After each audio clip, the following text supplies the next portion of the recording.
This store did a little over $15,000 in profit in 1 month.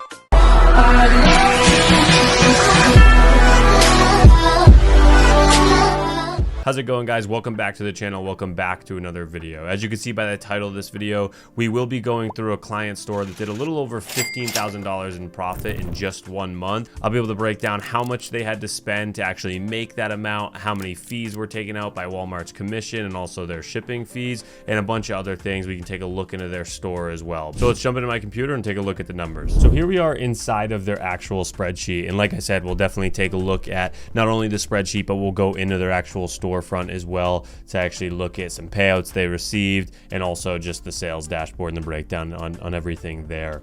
But just initially, if we're taking a look at their spreadsheet, like I said, they made a little bit over $15,000 in net profit right here. And in order to make that, they had to spend about $52,000 in total inventory that they had sent in and then sold through. So if we look all the way over here, if this is your first time looking at a spreadsheet on our YouTube channel, you'll see the total amount of sales they did was about $74,000 in sales. Walmart takes commission fees here. You can see it wasn't much. Walmart really isn't taking a whole lot in commission fees right now.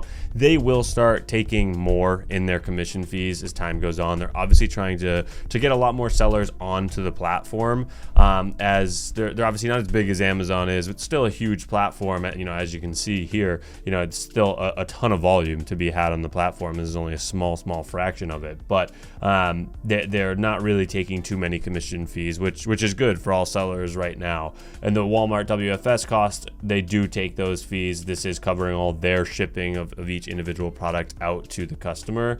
And then you can see the cost of goods here. This is what it cost us per individual unit. And then you'll see the net profit left over here for that ROI. So these will obviously break down each individual sale. For example, this product here sold for about $7.75. You can see no commission fees were taken out. Walmart took $4.45. We had to pay $2.31 for the individual unit, which left us with 99 cents in profit here to 42% ROI. So overall, if you total all these numbers up from all the sales on here, you'll see this client spent right here $52,000, a little bit over $52,000 in total cost of goods to make a little over $15,000 in net profit, which comes out to about a 29% ROI, just shy of a 30% ROI. So this is what the numbers look like on the actual spreadsheet, but let's dive into the store so you can actually take a look at how many payouts they also had to get to receive this. So with Walmart, they pay out every 2 weeks on their platform. This is something that you'll begin to see there. And so you can see the payout date right here, May 31st through June 14th. And you can see this total amount, just over, or a little bit under $39,000 in the total amount paid out. And so again, them to get these total funds back, they should be anticipating about $68,000 in total funds, right? They spent $52,000 on inventory with $15,000 in profit, right? So they're looking at close to $68,000 total in payouts. So we see this original payout here at $38,000. And then if we come into here and go one further, you see that next payout they get here, a little bit over $20,000.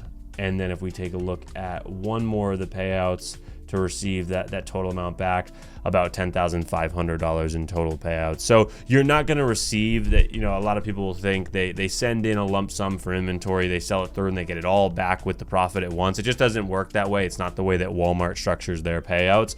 Like you can see on here, it is every single 2 weeks. So you're not going to be receiving your entire investment back in just one big lump sum. You're going to get it back really anywhere between 2 to 4 separate payments where you're going to be getting all of those funds sent back to you. Because also Walmart does hold a portion of it in your account reserve just in case any refunds come back or anything like that. So they hold a small portion for small duration of time for you to actually be able to get all those funds. So that's why I say anywhere between 2 to 4 separate payouts for you to receive all of that. And then here is the actual account sales summary from the month as well. One thing you'll notice very quickly here is the actual total sales is $66,000, almost $70,000 in total sales, is a little bit less than what you saw on their actual spreadsheet, which showed I think it was about $74,000 in total sales. And the reason being, when we do the accounting on this, whenever refunds come in or anything like that,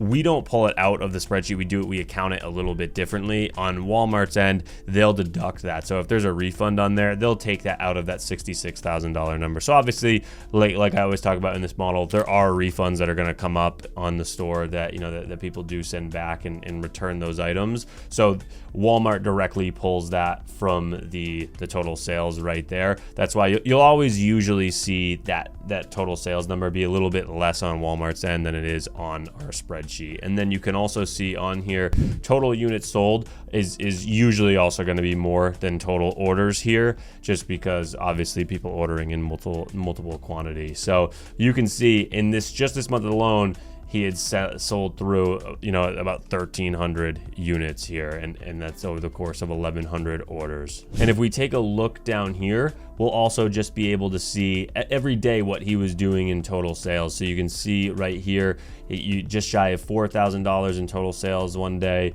about 1,800 the next. And then if we take a look at June 3rd, about 4,800. And if we look at the top amount, the most he received in just one day of sales was on June 10th, which was about $8,000 in total sales. So you can see then he started dropping off here, likely that he had just sold through all of that inventory there. And like I said, with this being negative right here, anytime a return is coming through. So that's where you'll see it drop underneath. But at this point, he had sold through all of that inventory. And that's where, again, like I said, this client in particular didn't space out his inventory spend. So that's where you can see, you know, an off month and an on month. If you're sending in just a lump sum of funding to inventory, because it does take us 30 to 45 days to actually assign all the inventory to you, package and prep those units, send them in, you can have those off months where if you wait to get all those funds back and then send those funds back in for more inventory, there's going to be another 30 to 45 day gap where nothing's happening on your store and you're not getting any sales. So it is just something to think about.